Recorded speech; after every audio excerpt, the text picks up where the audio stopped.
সিরাজগঞ্জের শাহজাদপুরে বৃদ্ধের লাশ উদ্ধার করেছে নৌ পুলিশ। নিহতের পারিবারিক সূত্রে জানা গেছে, জেলার বেলকুচি উপজেলার ধুকুরিয়া বেড়া গ্রামের মৃত বুজরত আলীর ছেলে মোহাম্মদ মোতালেব হোসেন গত বুধবার বিকেলে বাড়ি থেকে বের হয়ে আর ফিরে আসেনি।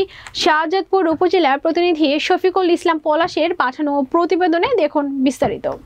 শুক্রবার সকালে শাহজাদপুর উপজেলার চরনারুয়া করতোয়া নদীতে একটি লাশ ভাসতে থাকার খবর ছড়িয়ে পড়লে পরিবারের লোকজন ঘটনাস্থলে এসে লাশ শনাক্ত করে। স্থানীয়রা পুলিশকে খবর দিলে শাহজাদপুর থানা পুলিশ ও সদর নৌ থানা পুলিশ ঘটনাস্থলে উপস্থিত হয়।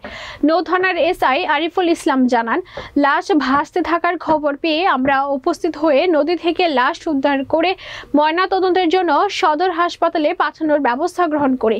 ময়না তদন্ত শেষে পরিবারের কাছে লাশ হস্তান্তর করা হবে এবং ময়না তদন্ত রিপোর্ট অনুযায়ী আইনের ব্যবস্থা গ্রহণ করা হবে।